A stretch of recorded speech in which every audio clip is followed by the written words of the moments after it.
भगवान के दिव्य कार्य मोक्ष को अपने साथ कैरी करते हैं, है ना। मोक्ष उसमें ऑलरेडी है ना। जैसे मान लीजिए कि अगर अभी मान लीजिए कि जगत प्रभु आ रहे हैं यहाँ से वेसु से, और अगर ये वेसु से हेलमेट पहन के नहीं आ रहे हैं, बिना हेलमेट के आ रहे हैं, तो ये अपने साथ क्या कैरी कर रहे हैं? एक रिस्क कैरी कर रहे हैं कि कभी ना कभी पुलिस के द्वारा पकड़े जाएंगे। एक रिस्क साथ में कैरी कर रहे हैं। उसी तरह से भगवान की दिव्य लीलाएं अपने आप ही मोक्ष को कैरी कर रहे हैं, है ना। तो ये निर्वाण विलंबितानि बहुत ही अद्भुत शब्द है ना। और इसका एक और अर्थ हमने समझा था, कोई बताएगा? माता जी, प्रतीची माता जी बताएंगे एक और अर्थ। जैसे हमने एक तो बताया कि भाई भगवान के दिव्य कार्यों में मोक्ष निहित है, मोक्ष ऑलरेडी है। और दूसरा क्या अर्थ समझा था मोक्ष निर्वाण विलंबितानि का?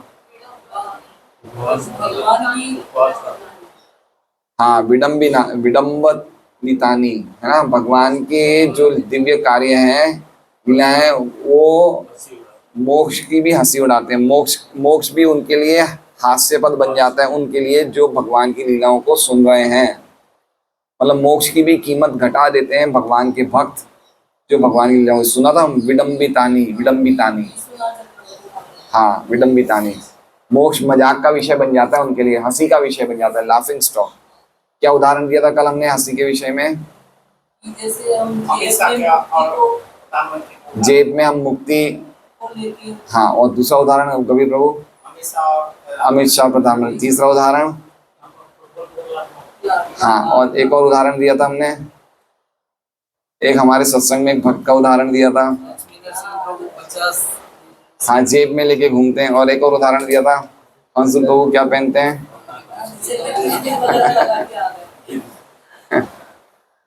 तो इसलिए हंसी का विषय बन जाता है मोक्ष उनके लिए जो भगवान के दिव्य कार्य को सुनते हैं। ठीक है, तो ये हमने कल सुना था। आज का श्लोक उनका आखिरी श्लोक है धर्म का, माँ पृथ्वी के लिए क्या और क्या सोच रहे हैं, क्या कारण बता रहे हैं, वो देखते हैं हम आज के श्लोक में। इदम ममा चक्ष्व तवाधि मूलम। इदम मतलब ये मतलब जो हम आपकी स्थिति को, इदम मतलब आपकी स्थिति को, मम मतलब मुझे मतलब किसको? धर्म को। आचक्षु बताइए, आप कृपा करके बताइए। आचक्षु मतलब कृपा करके बताइए। क्या बताइए? तवादि मूलम। तवादि मूलम मतलब आपकी ये जो दुखों का जड़ है। मूलम मतलब जड़, तव मतलब आपकी, और आदि मतलब, आदि का मतलब क्या हमने सुना था कुछ लोगों पहले? मन के कष्ट। क्योंकि वो दिखने से तो बाहर से सही दिख रहे थे, शरीर से तो सही दिख रहे थे, लेकिन अंदर ही अंदर वो दुखी थे। तो आदि मूलम का मतलब हो गया आपके दुखों की जड़, या कि आपके मन के कष्टों की जड़ क्या है, मुझे कृपा करके आप बताइए। तो उनको प्रेम से बोल रहे हैं वसुंधरे। वसुंधरे मतलब समस्त धन की खान, है ना। समस्त धन की खान मतलब पृथ्वी में सब कुछ है ना। एक श्लोक है, हमने देखा था भागवतम में, कामम ववर्ष पर्जन्य सर्व काम दुकाम ही, है ना। हमारी जो भी आवश्यकता है मही मतलब पृथ्वी सब पूरी करती है।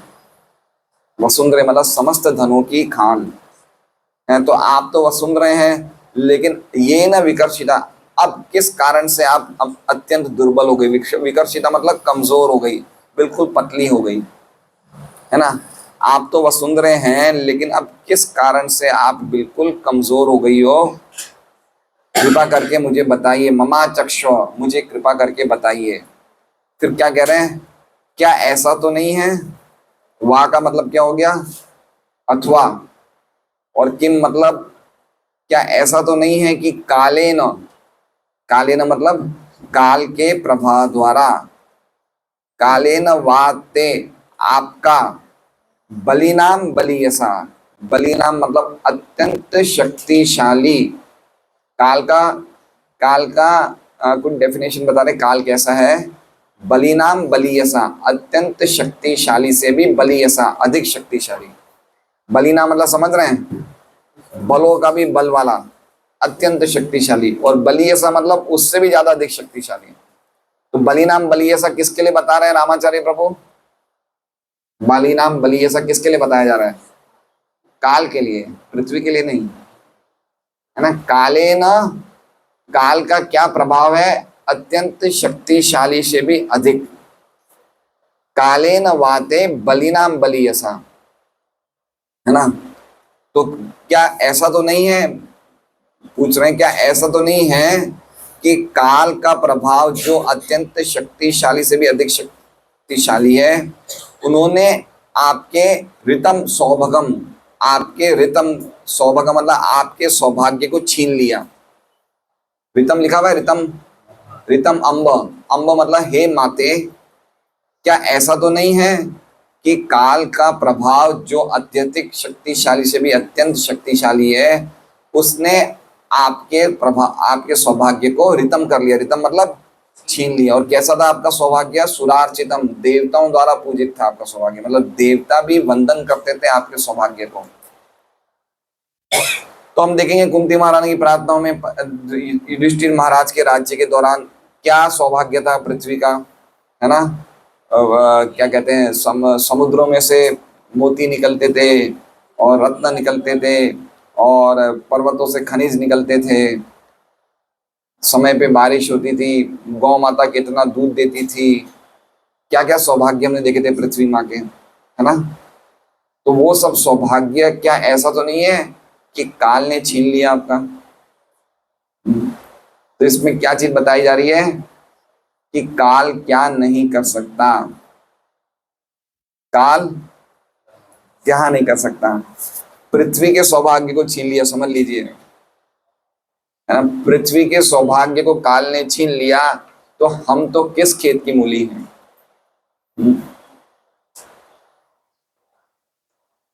ये भगवत गीता में भी काल के प्रभाव को दो जगह बताया गया है। एक तो 4.2 में, जब भगवान कहते हैं कि ये ज्ञान जो मैं आपको बता रहा हूं अर्जुन, ये मैंने पहले सूर्यदेव विवस्वान को कहा था।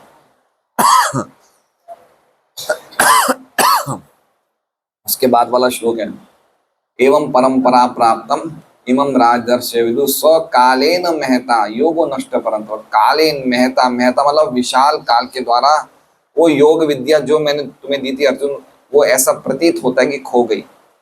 योग नष्ट, नष्ट हो गया। नष्ट मतलब इधर उधर हो गई। नष्ट मतलब नष्ट तो नहीं हो सकती क्योंकि भगवान का अव्यय ज्ञान है, नष्ट कैसे हो सकता है, लेकिन इधर उधर हो गई, स्कैटर्ड हो गई। तो ये काल का प्रभाव है। चढ़ता सूरज धीरे धीरे ढलता है ढल जाएगा, एक गाना है ना कि सूर्य देव भी जो उदय होते हैं उनको भी अस्त कर देता है काल। अब बताइए अब हम लोग क्या हैं? ये काल का प्रभाव। और काल क्या है? काल भगवान ही है।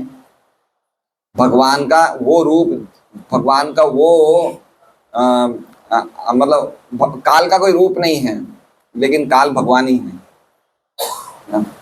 निर्विशेष, निर्विशेष प्राकट्य है भगवान का काल, काल शक्ति। तो सब कुछ काल खत्म कर देता है ना। काल का काम क्या है ना?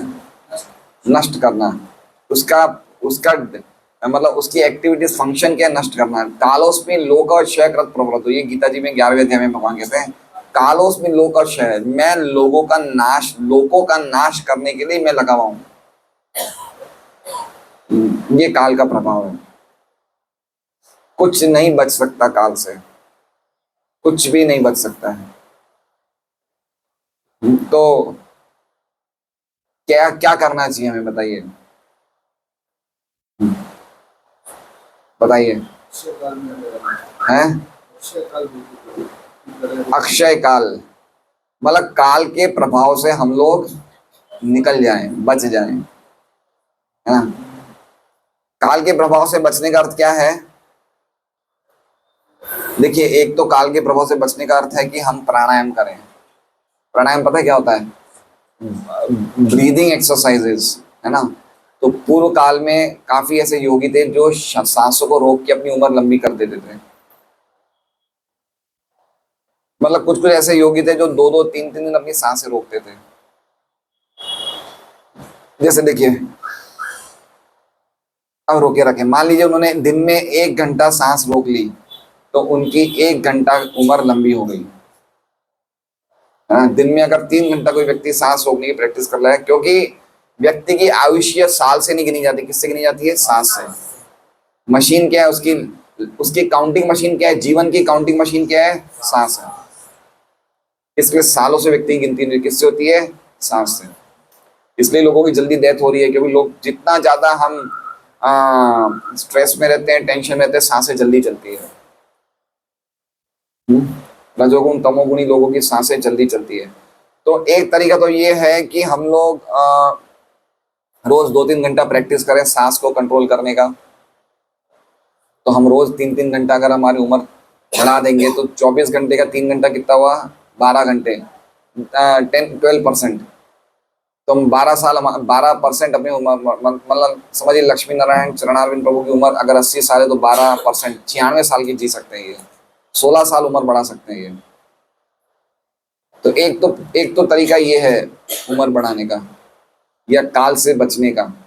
इसलिए प्रभुपाद कहते हैं कि काफी ऐसे योगी हैं जो इतने दिनों तक सांस लेते नहीं है, तो इतने दिनों की उम्र बढ़ा, 100 साल के व्यक्ति योगी की उम्र 300-300 साल जीते हैं, सांस पे कंट्रोल कर लेते हैं। लेकिन अगर हम ऐसे करेंगे तो फिर क्या हम हो जाएंगे? हम ब्रीथिंग कॉन्शियस हो जाएंगे, कृष्णा कॉन्शियस नहीं होंगे। क्या हो जाएंगे? Breathing conscious. हमें हमेशा सांसों का चिंतन रहेगा, कृष्ण का चिंतन नहीं रहेगा। इसलिए भक्तों के लिए ये विधि सही नहीं है। एक जगह प्रभुपाद लिखते तात्पर्य में भक्तों का प्राणायाम क्या है। 4थे स्कंद में एक तात्पर्य में प्रभुपाद लिखते हैं कि भक्तों के लिए प्राणायाम क्या है? Chanting and dancing. क्या है? संकीर्तन और नृत्य करना भक्तों का प्राणायाम है। तो भक्तों को क्या करना चाहिए? सबसे पहले तो काल का कभी भी दुरुपयोग नहीं करना चाहिए। समझ रहे बात को? जो व्यक्ति के पास, जैसे हम धन का दुरुपयोग करते तो धन हमसे चला जाता है, तो उसी प्रकार से अगर काल का दुरुपयोग करेंगे तो काल हमारी ऐसी की तैसी कर देगा। ऐसी की तैसी मतलब समझ रहे हैं? ऐसी की तैसी मतलब हमारा जो कुछ भी सौभाग्य उसको नष्ट कर देगा काल। इसलिए भक्तों के जीवन में एक क्वालिटी होती है जिसे बोलते हैं अव्यर्थ कालत्वम। ये भक्तों का एक लक्षण होता है कि वो कभी भी काल को व्यर्थ नहीं गंवाते। अव्यर्थ कालत्वम। अगर हमें कोई भक्तों से मिलना है और हम देखते हैं कि उसकी क्या जीवन शैली, तो देखना चाहिए कि वो कितना काल भक्ति में लगा रहा है, कितना काल वो बिगाड़ रहा है। इसलिए मैं आपसे निवेदन करता हूँ, प्रसाद लेते टाइम भी लेक्चर सुना करिए, समय मत खराब करिए। समय बहुत जबरदस्त है। चाणक्य पंडित कहते हैं कि करोड़ों करोड़ों रुपए देने पे भी, करोड़ों सोने की अशर्फियां देने के भी एक क्षण वापस नहीं आ सकता है। एक क्षण भी वापस नहीं आ सकता है। समय इतना कीमती है काल। इसलिए डिवोटीज को हमेशा, जैसे पिछले श्लोक में देखा कि भक्त लोग मोक्ष की मजाक उड़ा रहे हैं, लेकिन भक्त लोग काल की मजाक नहीं उड़ा सकते। तो काल का दुरुपयोग करना मतलब काल की मजाक उड़ाना। तो हम लोगों को समझना चाहिए कि हमारे जीवन में काल की क्या महत्व है,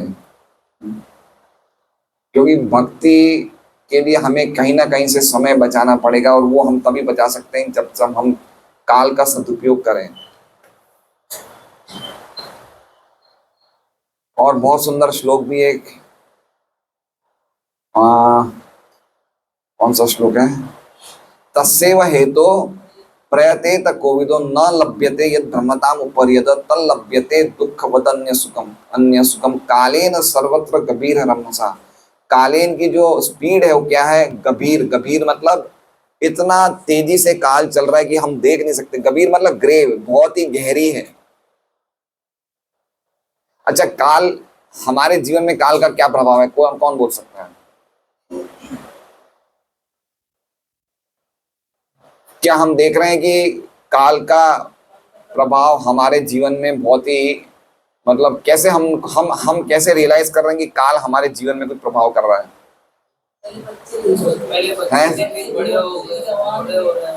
उम्र से हम देख रहे हैं कि किस प्रकार से हम बुढ़ापे में आ रहे हैं, है ना? कैसे हमारे हड्डी घुटने दर्द कर रहे हैं, क्या काल कैसे एक्ट कर रहा है देख रहे हैं हम, किस प्रकार से हम लोग क्षय की तरफ जा रहे हैं, विनाश की तरफ जा रहे हैं। दूसरों के आगे तो छोड़ दीजिए, हम लोग जो एक जमाने में खेलते थे कूदते थे, है ना, आज क्या स्थिति हो रही है देखिए। तो काल कैसे एक्ट करता है, कुछ भी नहीं छोड़ेगा काल, कुछ नहीं छोड़ेगा, अच्छे अच्छों के सौभाग्य को खत्म कर देगा काल। लेकिन कब खत्म करता है सौभाग्य को, जब उस व्यक्ति के जीवन से भगवान चले जाते हैं तो उसका सौभाग्य खत्म होने लग जाता है। जैसे पृथ्वी से जब भगवान चले गए तो सौभाग्य को काल ने छीन लिया, है ना। इसलिए व्यक्ति के जीवन में जब भगवान की भक्ति नहीं रहती तो उसको सौभाग्य काल छीन लेता है। इसलिए समझना चाहिए कि व्यक्तियों भक्तों को सौभाग्यवान कैसे बनना चाहिए, या भक्तों को काल के प्रभाव से, जैसा प्रभु जी ने बताया, अक्षय काल में कैसे रहना चाहिए। कि आप कोई भी भौतिक जगत का काम करेंगे तो काल प्रभावित करेगा, है ना। क्योंकि काल का जुरिस्डिक्शन कहाँ पे है, काल का प्रभाव कहाँ पे है। जैसे ही भौतिक जगत में हम प्रवेश करते हैं काल एक्ट करना शुरू कर देता है, ठीक है। तो अगर हम ऐसी जगह प्रवेश करें जहां पे काल एक्ट ही नहीं करे तो, समझिए बात को। जैसे मान लीजिए हम लोगों को 9 बजे क्यों डर लगता है कि डॉक्टर आ जाएगा हमारा प्रोग्राम रोक देगा, क्योंकि ये जगह किसकी है, डॉक्टर के। तो डॉक्टर के कार्य यहाँ पे काम करेंगे, है ना। लेकिन अगर यही गंगा सागर में डॉक्टर चल गया तो सत्यराज प्रभु क्या बोले कि बेटा तू आ गया मेरी जगह, बता दो, बड़ा होश बता रहा था। क्यों? क्योंकि वो उसकी जगह नहीं है। तो हमें कुछ ऐसे कार्य करने पड़ेंगे जहां पे काल का जुरिस्डिक्शन नहीं है, काल का जहां पे प्रभाव नहीं है, वो कार्य करने पड़ेंगे। तो एक तो हमने बताया कि कैसे हम सांस रोक के अपने जीवन को अवधि बढ़ा सके। दूसरा क्या कार्य है, दूसरा अगर हम भगवान के कार्य करेंगे तो काल एक्ट नहीं करेगा। समझ रहे हैं? भौतिक कार्य करेंगे तो काल का प्रभाव होगा, लेकिन भगवान के कार्य करेंगे तो काल उसको प्रभावित नहीं कर सकता है। काल, और ये श्लोक है बहुत सुंदर, ये श्लोक हम सबको लर्न कर लेना चाहिए, बहुत सुंदर श्लोक है?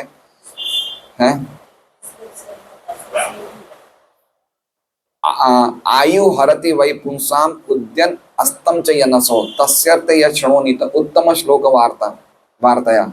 आयुर हरति वै पुंसाम उद्यन अस्तम च यनसो। उगता हुआ सूर्य और ढलता हुआ सूर्य हम सबकी आयु क्या कर रहा है, हरति वै पुंसाम तस्यर्थ यक्षणोन। लेकिन जो व्यक्ति अपने क्षण उत्तम श्लोक, जो भगवान उत्तम श्लोक की वार्ता में अपने क्षण लगाता है, उसका काल कुछ नहीं कर सकता है। तो एक बात समझ रहे हैं आप बात को? अगर हम हरे कृष्णा कृष्णा कृष्णा हरे हरे, हरे राम राम राम हरे हरे, अगर हमने इतना समय, ये हमने 20 सेकंड्स के लिए एक महामंत्र बोला, अगर हम प्रेयरफुल मूड में हृदय से भगवान को महामंत्र का उच्चारण करते हैं तो 20 सेकंड हमारे काल के प्रभाव से बच गए। ये 20 सेकंड का सौभाग्य काल नहीं छीन सकता। मतलब क्या है इसका? क्या हमारे मृत्यु नहीं आएगी? इसका मतलब क्या हुआ? इसका मतलब क्या हुआ? इसका मतलब कि ये जो हमने समय बिताया, ये भगवान की भक्ति में बिताया, और भक्ति को काल छीन नहीं कर सकता है। इसका मतलब कि अगले जीवन में हम इतने समय के लिए भक्त बने रहेंगे। पॉइंट समझ रहे हैं? अगर हम जितना समय भक्ति में लगाएंगे, वितना समय को हमने काल के प्रभाव से मुक्त कर लिया, तो हमें वितने प्रोपोर्शन में हमारा शरीर भक्ति का बन जाएगा, या कि अमर शरीर बन जाएगा जिसपे काल प्रभावित नहीं करेगा। कुछ समझ रहे? दिमाग लग रहा है कुछ? जैसे हमने कुछ समय पहले एक चर्चा करी थी कि अगर हम लोग भगवान का कीर्तन कथा सुनते हुए शरीर छोड़ते हैं तो हम कहाँ जाएंगे? तो यमराज हमें, करी थी हमने चर्चा कि शरीर छोड़ने के बाद त्यक्त्वा देहम हम भगवान के पास जाएंगे, और जो अभक्त होते हैं त्यक्त्वा देहम वो पुनर्जन्म को प्राप्त होते हैं। लेकिन जाना तो दोनों को शरीर छोड़ना ही पड़ेगा। तो उस प्रकार से ऐसा प्रतीत होगा कि काल के द्वारा हम भी मारे गए हैं, लेकिन हम मरे नहीं हैं। हमने खाली नया शरीर, आध्यात्मिक शरीर प्राप्त कर लिया। क्यों? क्योंकि हमने पूरे जीवन में अपने शरीर को किस में लगाया? भगवान की भक्ति में। और भगवान की भक्ति अविनाशी है, काल के प्रभाव से परे है, तो हम भी काल के प्रभाव से परे हो गए। ये तो खाली अब चेंज करने का ही एक चेंज करने की बात है। ये चेंज तो करना पड़ेगा ना, चेंज तो करना पड़ेगा, चेंज तो एक बार तो करना ही पड़ेगा, लेकिन बार बार नहीं करना पड़ेगा चेंज, है ना। हम कोई रेडीमेड के शोरूम में जाते तो एक ट्रायल रूम होता है, अगर अच्छे टी शर्ट पैंट आ जाते हैं तो हम लोग खुश हो जाते हैं। बार बार ट्रायल रूम में जाना एक बार ही करना है ना। तो उसी प्रकार से बस एक बार चेंज करना है, लेकिन हमने अगर पूरा जीवन ही भक्ति में लगाया है तो हमारा शरीर तो आध्यात्मिक हो गया। समझ रहे हैं बात को या नहीं समझे इस बात को? हैं? थोड़ी थोड़ी करिए तो उसको थोड़ा थोड़ा परमानेंट मिलेगा तो सही। देखिए गीता जी में भगवान यही कह रहे हैं, अर्जुन ने बोला अयति श्रद्धा योपे तो योगा चलित मानस अप्राप्य योग संस्कृति काम गतिम कृष्ण गच्छति, कि जिसने योग विधि में तो गए, भक्ति करी, लेकिन कुछ समय के बाद वो भक्ति नहीं कर पाया, या फिर समझिए कि शरीर। हाँ, एक बात और, जो भक्त होते हैं ना वो शरीर को जानबूझ के जल्दी छोड़ देते हैं। क्यों? क्योंकि स्वस्थ अवस्था में शरीर छोड़ने से क्या होता है? भगवान की प्राप्ति क्लियर हो जाती है। जो मृत अवस्था या बीमार की अवस्था में क्या भक्ति नहीं होती है। तो मैं पृथु महाराज का मैंने पढ़ रहा था, कुलशेखर महाराज की भी प्रार्थना है कि मुझे अभी बहुत अच्छा, मैं बिल्कुल फ्रेश हूँ, बिल्कुल ताजा तरोताजा हूँ, मैं बिल्कुल स्वस्थ हूँ, अभी मैं आपका स्मरण करते हुए शरीर छोड़ दूं। तो पॉइंट ये कि अर्जुन ने ये पूछा तो भगवान ने कहा कि पार्थ नेवे नामुत्र विनाशस तस्य विद्यते नहीं कल्याण कश्चित दुर्गतिम तात गच्छति। जो भगवान की भक्ति में लगे हुए, कल्याण कार्य में लगे, उनकी दुर्गति कभी नहीं होगी। क्यों? क्योंकि उनको अगला मौका फिर दिया जाएगा धनी व्यक्ति के घर में या फिर एक अच्छे भक्त के घर में, जहां पे वो भक्ति को वापस शुरू करेगा और जहां से उसने पूरी करी थी वहीं से शुरू करेगा। तो काल इतना सौभाग्य नष्ट नहीं कर पाया ना, है ना। ये पॉइंट समझने जैसा है। जैसे मान लीजिए देखिए भरत महाराज का एग्जाम्पल देख लीजिए, वो क्या बने थे? हिरण बने थे। लेकिन हिरण का शरीर प्राप्त करने के बाद भी काल उनकी भक्ति को नष्ट नहीं कर पाया। वो हिरण के शरीर में भी भगवान से प्रार्थना करते थे। शरीर किसका मिला? हिरण का। प्रार्थना कौन सी कर रहे थे? मनुष्य जैसे भक्ति की प्रार्थना वैसे कर रहे थे, हिरण के शरीर से बोल रहे थे।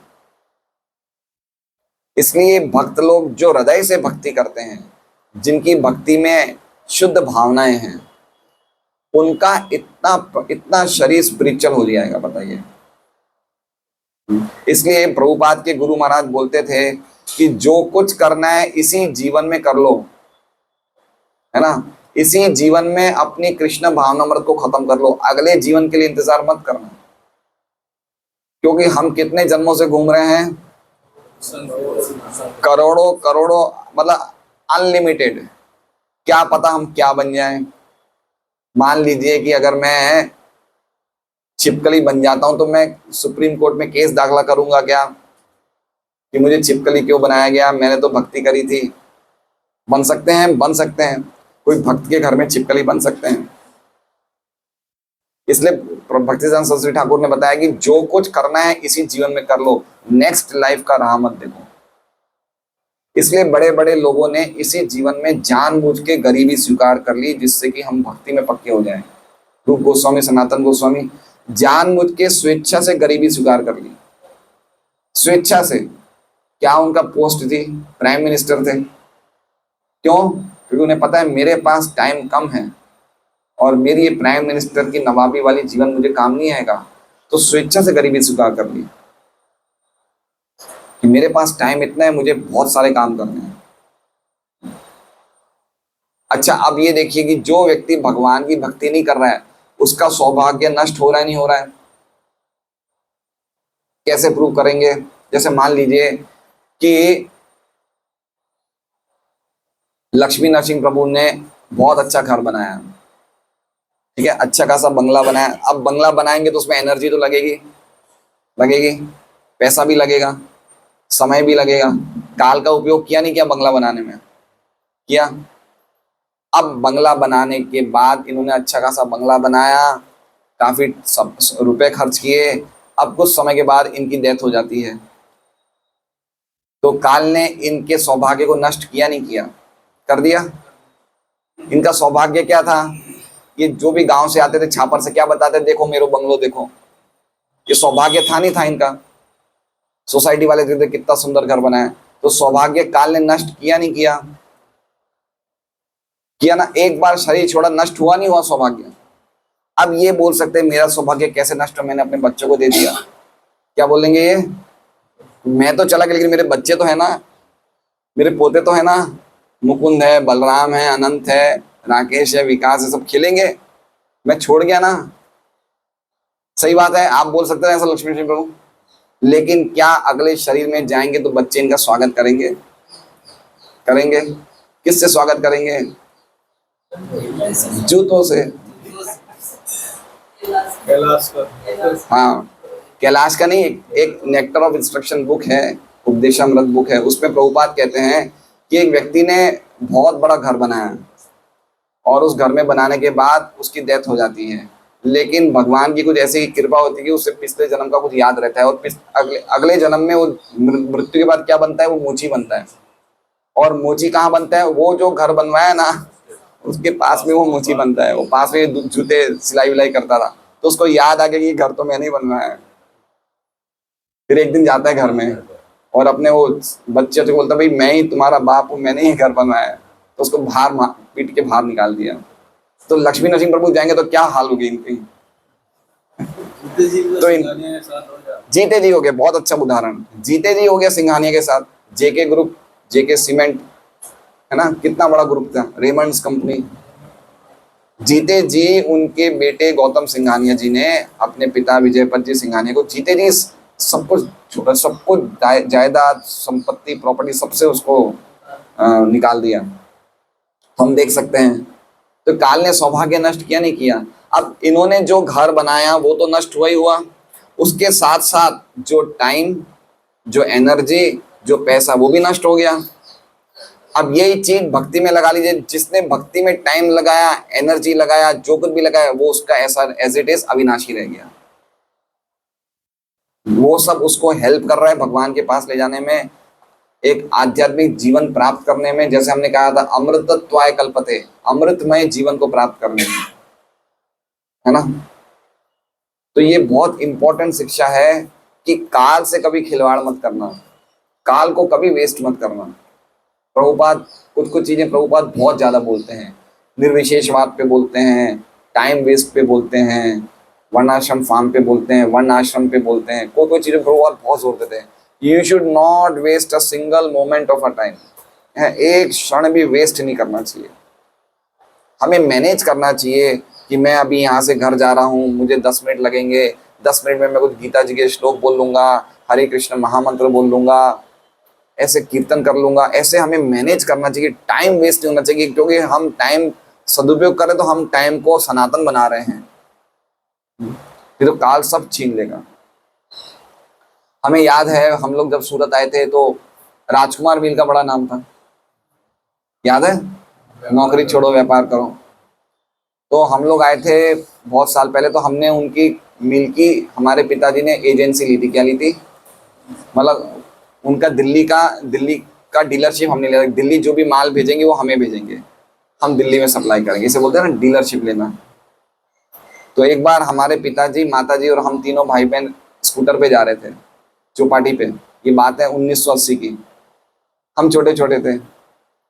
पुलिस ने पकड़ लिया, तो हमारे पिताजी ने लगे हम राजकुमार वालों को जानते, छोड़ दिया तुरंत। ये नाम था, बताइए, मैं बता रहा हूँ आपको क्या नाम था व्यक्ति का, लेकिन काल ने सब छीन लिया, है ना। ऐसे काल एक करता है, हमें पता नहीं चलता किस प्रकार से सब कुछ छीन लेता है काल। एक उदाहरण दे रहा हूँ, ऐसे बहुत उदाहरण हैं।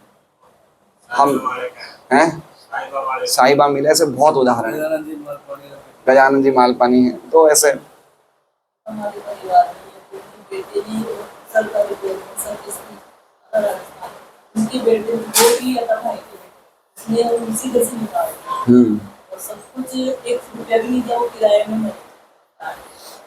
तो हम देख सकते हैं काल किस प्रकार से पृथ्वी तक को नहीं छोड़ा, पृथ्वी के सौभाग्य को हर लिया। तो हम कौन हैं? तो ये आखिरी जो उदाहरण दिया, आखिरी जो प्रश्न किया है धर्म ने, बहुत ही अद्भुत है कि क्या ऐसा तो नहीं है कि बलि नाम बलि ऐसा अत्यधिक शक्तिशाली से भी अत्यंत शक्तिवान काल ने आपके सौभाग्य को तो नहीं छीन लिया? हे माते, कहीं ऐसी तो नहीं है? तो इस प्रकार से ये अर्थ हमने लिया, मीनिंग विश्वनाथ चक्रवर्ती ठाकुर। विकर्षितासी, हे माते अम्बे, अरे सॉरी, हे अम्बा पृथ्वी माता, कृपा करके आपकी चिंता का कारण बताए जिसके कारण आप बहुत पतली हो गई है। विकर्षितासी का अर्थ क्या बता रहे हैं? पतला हो जाना, दुबले पतले हो जाना। हे माता, क्या समय ने जो शक्तिशाली से शक्तिशाली, क्या आपके अच्छे सौभाग्य को छीन लिया? वो सौभाग्य जिसकी पूजा भी देवता करते थे। तो हम देखा कि देवता युधिष्ठिर महाराज के ऐश्वर्य को देवता भी मतलब द्वेष करते थे कि क्या युधिष्ठिर महाराज का ऐश्वर्य, क्या पृथ्वी का ऐश्वर्य है। और इसी प्रकार का तात्पर्य श्रीधर स्वामी का भी इसी ये टीका है। अब हम तात्पर्य पढ़ते हैं।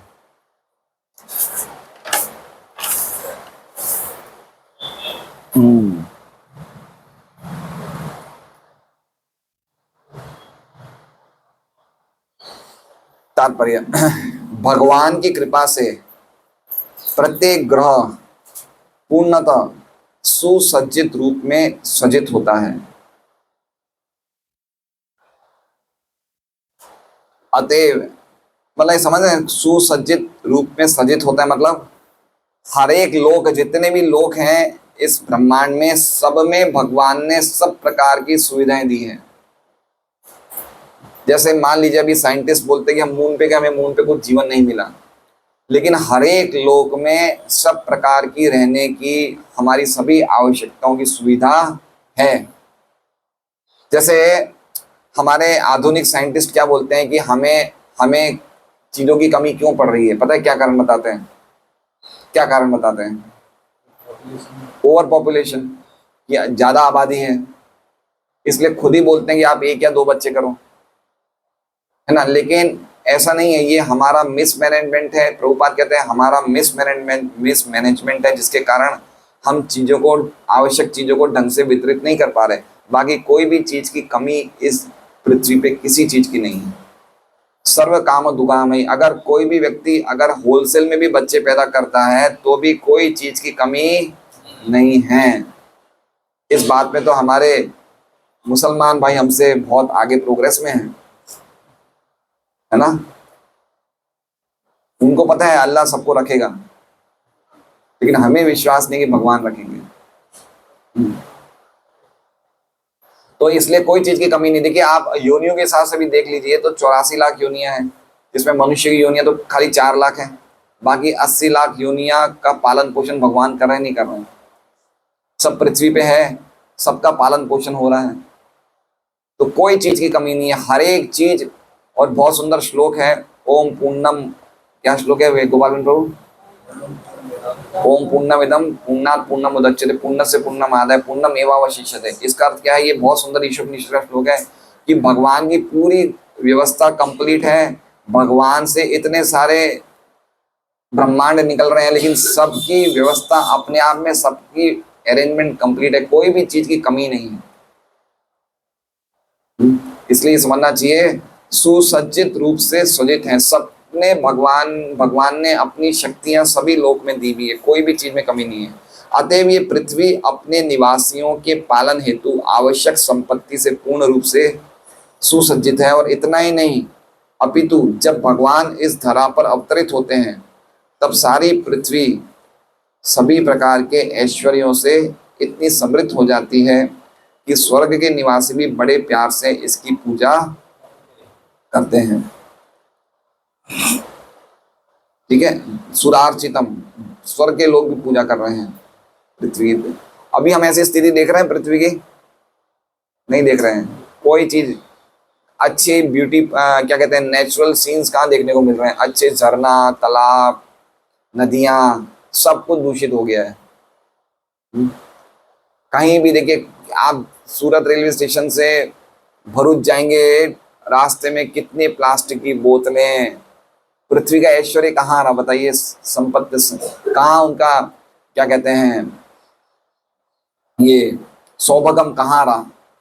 हमने, मनुष्य ने क्या स्थिति कर दी है पृथ्वी की बताइए। प्रभुपाद कहते हैं कि जो लोग ड्रिलिंग करते हैं, है ना, ड्रिलिंग करते हैं ना, जो ऑयल निकालने के लिए ड्रिल करते हैं, वो माता की छाती पे छेद कर रहे हैं। कितना हम शोषण कर रहे हैं, सौभाग्य खत्म हो गया।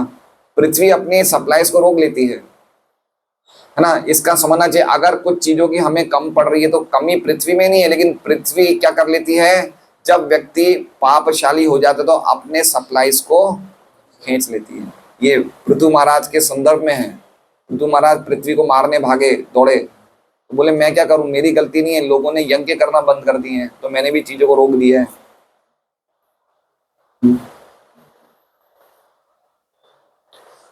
लेकिन भगवान की इच्छा से सारी पृथ्वी तुरंत बदल सकती है। भगवान की इच्छा से मतलब, भगवान की इच्छा किसको बता रहे हैं? काल से। काल से तुरंत कोई भी बड़ी से बड़ी स्थिति भी बदल सकती है। वे अपनी मृदुल इच्छानुसार इसे बना बिगाड़ सकते हैं। मृदुल मतलब स्वीट विल, चाहे तो वो सही कर सकते हैं, चाहे तो बिगाड़ सकते हैं। अतएव किसी को ये नहीं सोचना चाहिए कि वो आत्मनिर्भर है या भगवान से, है ना। आत्मनिर्भर मतलब हर एक चीज में भगवान का हाथ है ना।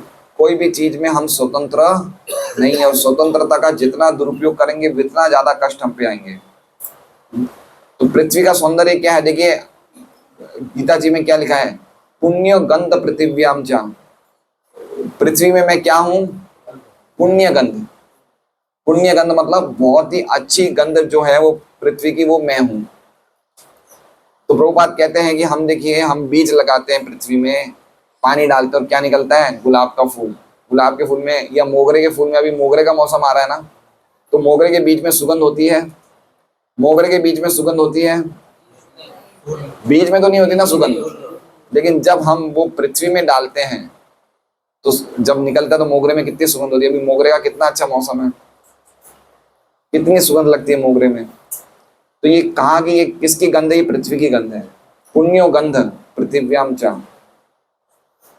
तो सब गंध कहाँ से आ रही है? पृथ्वी से आ रही है। अतएव किसी को ये नहीं सोचना चाहिए कि वो आत्मनिर्भर है या भगवान से स्वतंत्र है। तो अब हमने कितने कारण पढ़े हैं वो हम एक बार वापस रिवाइज कर लेते हैं।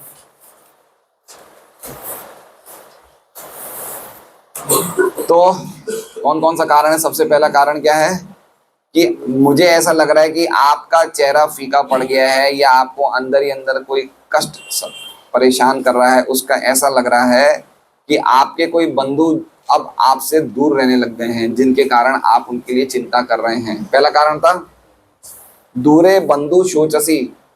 आप कोई दूर स्थित अपने बंधुओं के लिए चिंता कर रहे हैं। अपने रिलेटिव जो अब आपसे पास में नहीं रहते, दूर रहते हैं, उनके लिए आप चिंतन कर रहे हैं, चिंता कर रहे हैं। पहला कारण। दूसरा क्या बताया था? क्या आप मेरे लिए शोक कर रहे हैं? जो जिनके 3 पांव कट गए, मैं खाली एक ही पांव पे खड़ा हूं, क्या आप मेरे लिए शोक कर रहे हैं? ये दूसरा कारण। तीसरा कारण क्या है?